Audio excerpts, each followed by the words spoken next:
इंसाफ के लिए बूंदी से जयपुर और जयपुर से बूंदी दर दर भटक रहा और नंगे पैरों अपनी यात्रा कर रहा इंसाफ के लिए कुलदीप अभी राजधानी जयपुर के एसएमएस हॉस्पिटल में हमारे सामने खड़ा है। हम लगातार इसकी यात्रा को और इसके आंदोलन को दिखा रहे हैं। बात करेंगे कि आज ये दिन में कहाँ थे। हालांकि एसएमएस में किसी बीमारी के इलाज के लिए नहीं आए, यहाँ रैन बसेरे में एक सोने के लिए आए, क्योंकि इसका ना यहाँ घर है और ना कोई इसका ठिकाना है। लेकिन कुछ ना कुछ इसके साथ इतनी ज्यादती हो रही है गहलोत सरकार के राज में। बूंदी प्रशासन जितना अत्याचार इसके साथ कर रहा है, उसी को लेकर ये अपना बिल्कुल सौगंध खा चुका है कि जब तक इंसाफ नहीं मिलेगा ये नंगे पैर रहेगा। थोड़ा सा एक बार कैमरा दिखाएं। हालांकि अब ये जो डंडा है इसमें तिरंगा रहता है, लेकिन चूंकि रात का वक्त है इसलिए तिरंगे को आपने समेट के और थैला के अंदर इस थैले में बंद कर दिया है। अच्छा ये बताओ कि आज की यात्रा छोड़ो इसको छोड़ो, आज की यात्रा क्या रही है आपकी, बताओ। कल कहाँ थे आज, कहाँ थे दिन भर बताओ तो। कल तो रामनगर में था। आज कहाँ थे दिन में? तो कल तो रामनगर। आज कहाँ थे कुलदीप दिन में, आज कहाँ थे? आज तो आप वहाँ इसमें कल तो रामनगर में था। आज कहाँ थे कुलदीप? आपको थोड़ा कल रामनगर में था, फिर वापस में वहाँ गया, मुख्यमंत्री जी के बंगले पर गया। मुख्यमंत्री जी के बंगले पर पहले मिलने नहीं दिया, फिर बाद में वो क्या नाम बोलते हैं सैनी साहब जो मुख्यमंत्री जी के पीए साहब हैं उनको दे करके आया और उन्होंने ललित जी साहब के पास में बैठते हैं उनके पास में भेज दी। फिर जिसके बाद में मैं यहाँ शासन सचिवालय आया और शासन सचिवालय ये भाई साहब मिले, पप्पू राम जी मिले, दो और थे उनके साथ में, वो मिले मेरे को जब मैं यहाँ आया। और फिर अब की बार आज हरीश जी चौधरी शर्मा साहब वहाँ हम यहाँ बैठे थे राजस्थान कांग्रेस कमेटी के सामने धरने पर बैठे थे। जब उन्होंने एक पुलिस वाले थे उन्होंने हमारे को वापस वहाँ पुराने कार्यालय पर पहुँचा दिया। फिर वापस वहाँ से दोनों यहाँ आए और यहाँ मीटिंग थी तो हमने हरीश जी चौधरी साहब को दी। और वो क्या नाम, तो ये बताओ कांग्रेस पार्टी के बाहर आप कब से कब तक बैठे, टाइम बताओ। टाइम सुबह 8 बजे से बैठे थे हम, अभी उठ के आए हैं आप वहाँ से। अच्छा किस किस व्यक्ति से मिले और किस किस को आपने अपना जो दर्द बताया? एक तो हरीश जी चौधरी थे और दूसरे राम सिंह जी कसवा साहब थे और वो पत्रकारों से इनसे भी बताया। तो 3 4 5 कंप्लेन हमने दी करीबन। फिर ये लोग क्या बोले जब आपने कंप्लेंट दी थी? तो कुछ बोला क्या? उन्होंने बोला हरीश जी चौधरी साहब ने तो बोला कि भैया करूँगा, मैं जरूर करूँगा तुम्हारा। फिर जिसके बाद में राम सिंह कसवा साहब ने बोला कि तुम चांदना साहब के पास में जाओ।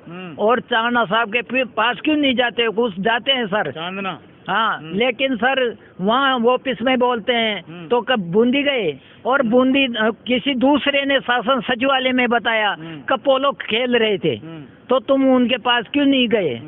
तो मैंने कहा सर हमारे को पता नहीं है, इसलिए हम बार बार दर की ठोकरें खा रहे हैं। और फिर आज हम जब इधर से उधर गए, जब हमारे को रफीक जी बोलो सब जानते हैं रफीक जी के फोन नंबर मिले। किसी दुकानदारों ने पूछा हमारे से क्या कर रहे हो भैया, ये क्या झंडा लगा रखा है आपने? तो भाई दर्द हमारा ऐसा है। तो उन्होंने रफीक जी के बेटे के नंबर दिए और हमारे को दिए। ये नंबर है मेरे पास, मैं बताऊँ। अच्छा मेरी बात सुनो कि जब जिन लोगों को तुमने चिट्ठी दी थी उन्होंने चिट्ठी लेके जेब में रखी या उसको पढ़ा और मामला समझा? रख ली जेब के अंदर। उन्होंने तो जेब में रख ली, लेकिन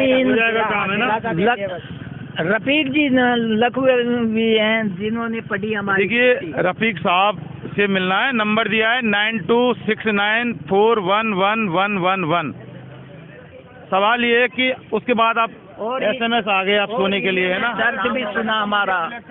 ठीक है, हमारे साथ एक और सुरक्षा गार्ड हो। हाँ। आप कहाँ से हो और आपकी तकलीफ क्या है? इनकी तकलीफ तो ये है कि वो तनख्वाह काट ली सरपंच के पति ने और राजेंद्र जोशी और इस तरह से वो प्रीतम ठेकेदार नरू का।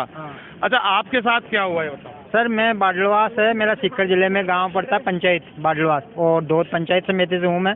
और ये मेरा दोस्त है, हम सुरक्षा गार्ड करीबन राजस्थान में 8-9 हज़ार सुरक्षा गार्ड है। तो 8-9 हज़ार के करीबन सेम तकलीफें लेके इनकी हमारे से भी ज़्यादा है। हाँ, हमारे से भी ज़्यादा है, क्यों हमारे को 4,000 साढ़े 4,000 रुपये में क्या होता है? आप घर चला लोगे 4-साढ़े 4,000 में। हमारे 2 बच्चे हैं, इनके 3 बच्चे हैं, सबके हैं। इसके साथ तो पर्सनली एक दुश्मनी और निकाली जाती है। हाँ, लेकिन हमारे सबके साथ में है ना, मतलब गहलोत सरकार ने सबके साथ में ही ये सब दुर्व्यवहार कर रही है। अब इन्होंने गहलोत सरकार ने ये बोल दिया कि हम आपको वो कंपनी बना रहे 100 के थे तो लेंगे, है ना? तो लेंगे कब आप? ये तो बताओ कब लोगे? जब आप मतलब आपकी सरकार चली जाएगी उसके बाद में कब लोगे? हम यही पूछना चाहते हैं। और करीबन हमारे जो प्रदेशाध्यक्ष जो हैं पप्पू राम जी गुर्जर, उन्होंने पता नहीं कहाँ ये देखो मेरे मोबाइल में फोटो खींच रखी है, मैंने कहाँ चिट्ठियाँ हमने दी हैं, बहुत से मतलब सब जगह हमने चिट्ठियाँ भेजी है, लेकिन किन्होंने कोई हमारा मतलब कोई सुनाई नहीं देता, कुछ भी नहीं सुनाई देता। अब जो हमारे सरपंच साहब है उन्होंने बोला 11,000 रुपये यार सैलरी दे रहे। आप अब धरने पर आंदोलन पर उतर गए? हाँ, हम दोनों तो धरने पे ये है कि यहाँ से मतलब जीने से अच्छा तो भाई मौत तो ऐसे आ रही है, मरना तो ऐसे, इससे अच्छा तो कुछ घर वालों को तो कुछ मिले ना भाई। हम दोनों ने तो ये फैसला, मरने से घर वालों को क्या मिलेगा भाई? क्या मिलेगा उनको? ये तो कम से कम ये तो हो जाएगा ना कि अपने को हम तो भाई कहने का मतलब हाँ हमारा, हाँ हम दोनों का भाई ये तो हो जाएगा ना। देखिए, अकेला चला था कुलदीप, लेकिन अब एक साथ और मिल गया। कहते हैं ना कि जब कोई चलता है कारवां चलता चला गया, लेकिन लड़ाई बहुत गंभीर है। और बूंदी प्रशासन के अंदर जितने ये भ्रष्ट अधिकारी जिन्होंने इनके साथ तानाशाही और जो गुंडागिर्दी इसके साथ हो रही है, वाकई बूंदी की पुलिस को, राजस्थान पुलिस को और पुलिस के सहित मुख्यमंत्री अशोक गहलोत, तमाम कांग्रेस की सरकार को इसको ध्यान देना चाहिए। मामला बहुत बड़ा नहीं है, मात्र कितने रुपए हैं?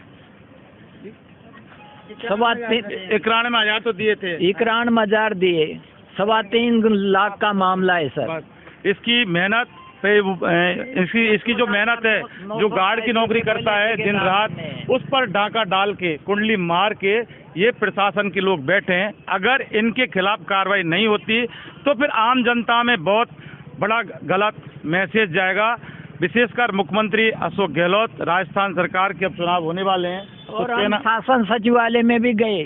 जब 3 साहब के पास में गए तो एक साहब ने तो बोला भाई CO साहब को बोलो कि आदमी दोबारा क्यों आया, हमारे सामने बोला।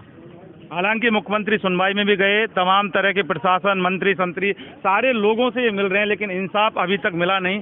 अब देखने वाली बात यह है कि कुलदीप को आखिर इंसाफ का वो पन्ना आखिर मिलेगा तो कब। इन्वेस्टिगेशन मीडिया के लिए मैं जितेंद्र शर्मा।